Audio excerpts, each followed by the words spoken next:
My selfish mother expected me to drop my career and become her full-time caregiver, sneering, "That's what a good child does." When I refused, she spread lies that I was ungrateful and heartless. A month later, she called me begging for help, only to hear me say, "Sorry, I only take care of people who took care of me." The line went silent.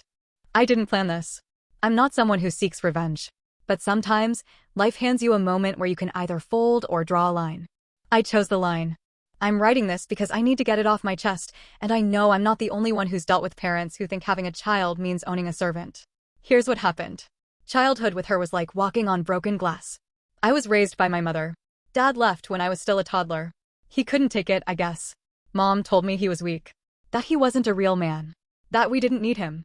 But now, as an adult, I can say this. I don't blame him for leaving. My mother was not kind. She wasn't supportive. She didn't care about being a parent. She cared about being in control. Every time I did something she didn't like, she made me feel like I was hurting her on purpose.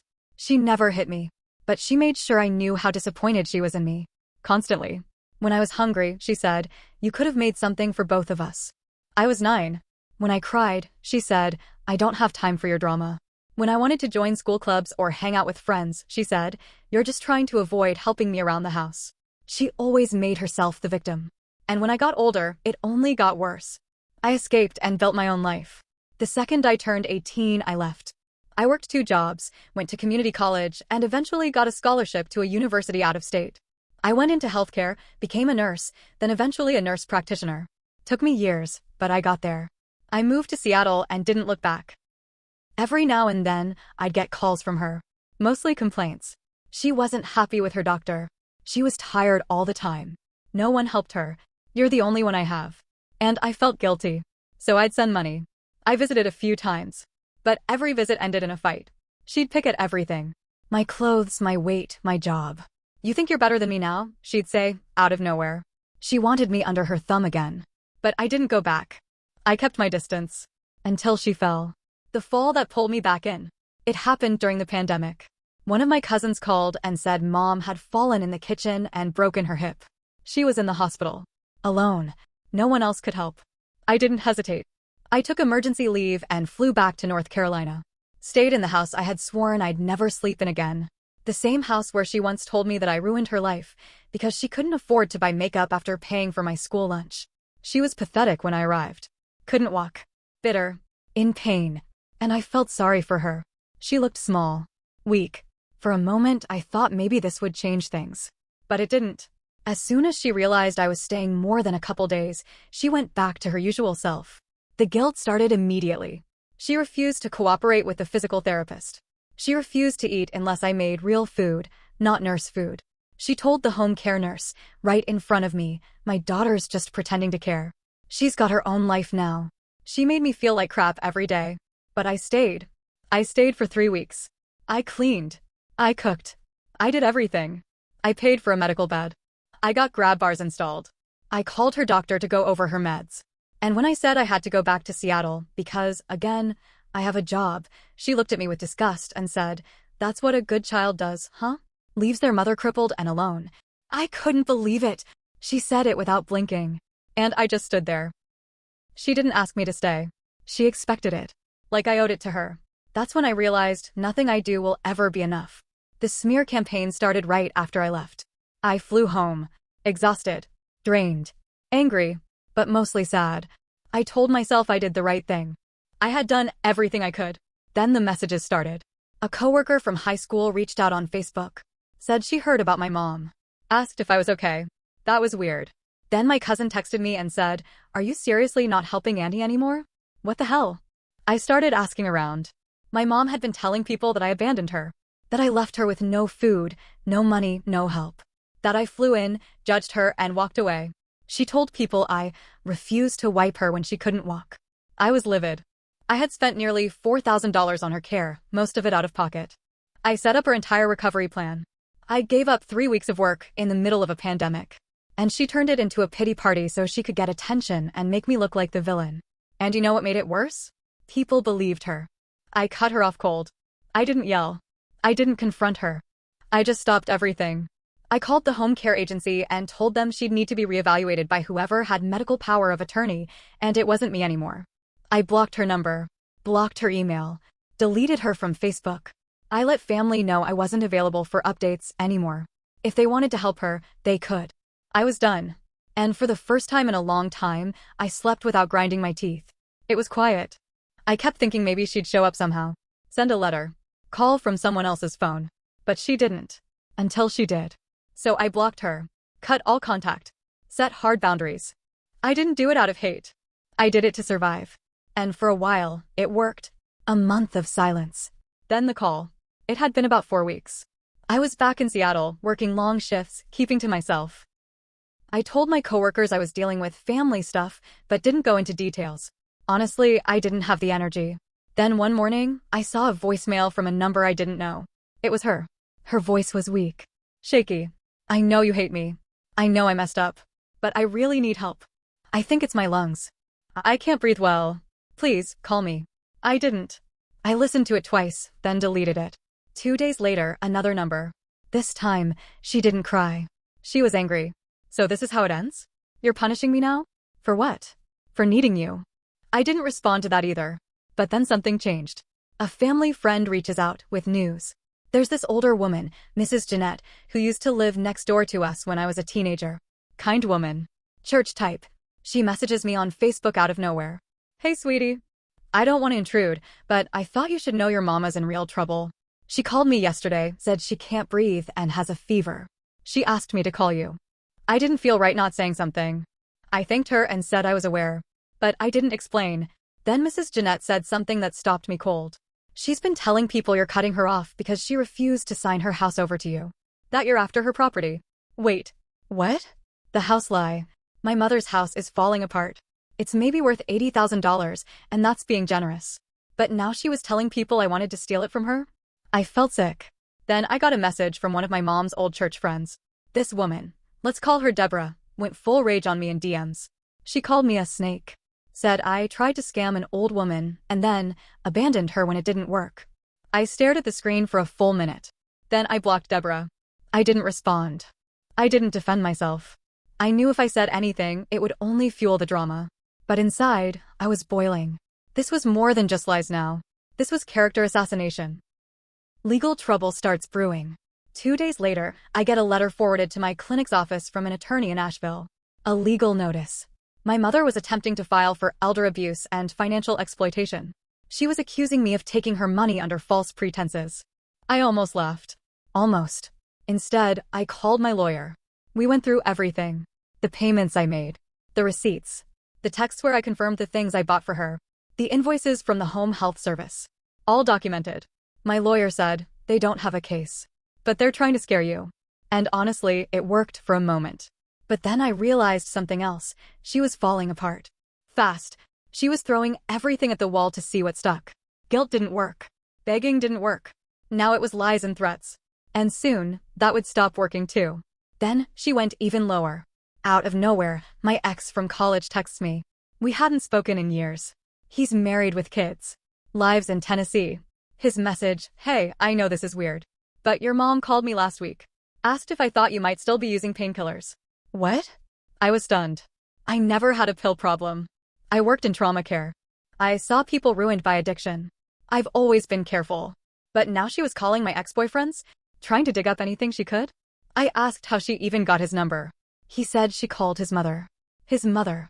From the landline, no less. That's how far she was reaching. The twist I didn't expect. A few nights later, I get a call from my cousin, the one who originally told me about Mom's fall. She sounds nervous. Hey, I probably shouldn't be saying this, but something weird's going on. What now? Mom told me your mother said you offered to sell one of her kidneys when she was unconscious in the hospital. That you talked to a nurse about it. I sat there in silence. That was a lie so insane, so completely made up, that I didn't even know how to react. I asked my cousin straight up, do you believe that? She hesitated. Then she said no. But the damage was done. My own mother was now spreading stories that I tried to traffic her organs. It stopped being sad. It became war. After the kidney trafficking rumor, I thought I'd seen the worst of it. Nope. She wasn't done. The letter from the church. A week after that phone call with my cousin, I got a letter in the mail. Handwritten. No return address. But I recognized the handwriting immediately. It was the church lady. Deborah. I prayed about this and I had to say something. Your mother is God's child, and she told us everything. What you've done is unforgivable. But Jesus forgives, and so must we. Please repent. She attached a photo of my mom sitting in a wheelchair in front of the church steps, wearing a shawl like she was a Victorian widow. Underneath, someone had written, "Left to suffer. Still faithful." I felt like I was losing my grip on reality. It was a full-on smear campaign now, complete with propaganda. She turned her church against me. The cop knock. I came home from work one night. Tired. Hungry. I hadn't even taken off my shoes. Then came a knock. 2 cops. They were polite. Professional. But serious. We've had a report of possible elder neglect and financial misconduct. Can we ask you a few questions? She reported me to Adult Protective Services. Again. I explained everything. Again. Showed them documents. Receipts. Dates. They looked exhausted, honestly. One of them, a woman, actually said, "You'd be surprised how often we see this kind of thing." I said, "Mothers lying about their own kids?" She said, "More than you'd think." They left. No charges. No action. But still, humiliating. She was trying to break me down, one piece at a time. The fake GoFundMe. 2 weeks later, a coworker pulls me aside. "Hey, not trying to stir the pot, but I saw this GoFundMe circulating on Facebook. Says it's for your mom. Says she's a disabled woman with no family." She showed me. It was her picture. The same shawl, same wheelchair, same sad church background. The campaign description said, "This poor woman has been left alone by her only child, a nurse who lives in luxury and refuses to help. She needs a stairlift and food. Any help is a blessing." They raised $3,400 in 5 days. I was in shock. She wasn't just lying anymore, she was profiting off it. And get this, the profile running the fundraiser wasn't under her name. It was under some random fake name. But the contact email was hers. I reported the campaign. GoFundMe shut it down. But the damage was done. People believed it. Money had changed hands. Sympathy was gained. And I had a choice to make. I considered going public.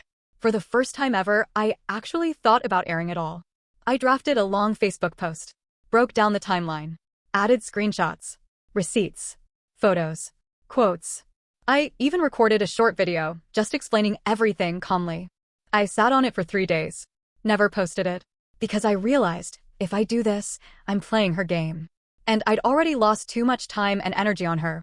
But the idea sat in the back of my mind. What if I just told the truth? What if people finally saw who she really was? That seed stayed planted. And then the health bomb dropped. My mom's cousin, the one who took over power of attorney after I cut contact, called me out of the blue. We hadn't spoken in months. She's in the ER. Some kind of infection. Fever of 103. Blood pressure's crashing. They think it's sepsis. I was silent. Then she said something strange. "They're asking about next of kin. She listed you." I said, "No. She made it clear I'm out. She has you. She has a whole church full of saints now." She paused. Then whispered, "She told them you were her power of attorney. She never filed the paperwork we signed." I froze. I had signed over POA months ago. Or so I thought. Turns out she never submitted the documents. She wanted control. She wanted me to still be tied to her, in case she ever needed something. And now, in a medical crisis, they were calling me. One final twist, the will. The next day, I got a call from a lawyer's office in Asheville. Different lawyer. New name. "Hi, Ms. Redacted. This is Rebecca Porter from Vance and Myers. I'm handling your mother's estate planning. She recently made updates to her will and requested you be notified." "Wait. Will?" I said, "She's still alive." The lawyer said, "Yes, but she's been preparing for unexpected events." I asked what the update was. The lawyer hesitated. "She has named you as the executor of her estate, and also added a stipulation that you are solely responsible for her funeral arrangements, her debts, and all remaining property if she passes." Let me repeat that. After accusing me of elder abuse, lying to churches, calling ex-boyfriends, and faking a GoFundMe, she tried to saddle me with her death, too. So now I was her emergency contact, her supposed caregiver, and now executor of her will. After everything. After the lies. The slander. The fake GoFundMe. The kidney story. The cops. The church drama. All of it. I stood in my apartment, holding my phone, hearing the lawyer say I was now legally tied to a woman who hated me, but still wanted to control me. I said, very clearly, no. Remove me from everything. I want nothing from her. Not her house. Not her ashes. Not even a voicemail. The lawyer paused. Are you sure? She insisted you be responsible. Yeah, that sounds like her. She doesn't want a daughter. She wants a cleanup crew. I hung up. I thought that was the end of it. It wasn't. The hospital showdown. 3 days later, I got a call from the hospital again. This time from a social worker. She said my mother was stable, but refusing treatment. And, I kid you not, she said my mother asked if I'd come, talk some sense into her. I laughed out loud. Then the social worker said, she's talking about you a lot. Blaming you. Praising you. It's complicated. And something inside me cracked. I had not seen her face in person since I left Asheville months ago. I had no intention of ever going back. But something made me say, fine. 1 hour. No more. I flew in the next day. What I walked into. She was sitting up in bed, fur in her arm, looking pale, but not half as sick as she made herself sound. Her face lit up when she saw me. Like nothing had happened. There's my girl. You look tired. Are you eating enough? I stared at her. Did she really think this was just a mother-daughter check-in? I pulled a chair. Saturday. Said nothing. She sighed. You always were the dramatic one. That did it. The confrontation. I laid it all out. Every lie. Every message. Every fake rumor. The fake GoFundMe. The abuse allegations. The funeral stunt. She denied. That wasn't me. People take things the wrong way. I was scared. I just wanted to talk to you. I felt like I was talking to a wall. And for a second, I almost gave up. But then she said it. She looked right at me and said, well, what was I supposed to do? You left. You left me when I needed you. You made me feel like garbage. That's when I stood up. You made me feel like garbage every day of my life. You raised me like a burden. You used guilt like a leash. You made me think love was something I had to earn. You didn't want a daughter. You wanted a mirror that agreed with you. She flinched. Her mouth opened, closed, and then, for the first time in years, she said something real. I didn't know how to be better. I didn't have anyone show me how. Emotional fallout. The room went quiet. I didn't know what to do with that. She started crying. Quiet, angry tears. Not performative. Not fake. Just broken. I thought if I lost you, I'd have nothing left. So I tried to make you feel guilty enough to stay. That's what my mother did to me. It's all I know. For a moment, I didn't feel anger. I felt something worse. Pity. But I didn't move closer. I didn't touch her hand. I just said, you could have stopped the cycle. You chose not to. She wiped her face with the back of her hand. I didn't think you'd really walk away. Well, I said, now you know I can. The witnesses. The door creaked open. The nurse had been standing outside. So had Mrs. Jeanette. And, of all people, Deborah from the church. Deborah looked like she'd seen a ghost. She stepped in and said, is it true? All of it. My mom didn't answer. The nurse looked at me and said, softly, you did everything you could. Mrs. Jeanette put a hand on my shoulder. That woman, I'll never forget her. You deserved better, she whispered. I left the hospital. Didn't say goodbye. I walked out into the parking lot, took the deepest breath I'd taken in months, and just sat on the curb. Quiet. She didn't try to call me after that. Not once. The lawyer called a week later and confirmed I was fully removed from everything. The cousin took over. The GoFundMe donors were refunded. Deborah apologized in writing. My name stopped getting dragged. The smear campaign dried up like a puddle in the sun. It was over. I haven't spoken to her since. That was 6 months ago. Sometimes I wonder if she'll call. Sometimes I wonder if she's still alive. But I don't reach out. And no, I don't feel guilty. Not anymore. Because guilt was the leash she wrapped around my neck for 30 years. And I finally cut it off. I chose peace. I chose truth. I chose myself. I learned that love without boundaries isn't love. It's control. And I won't let anyone, not even my own mother, control me again.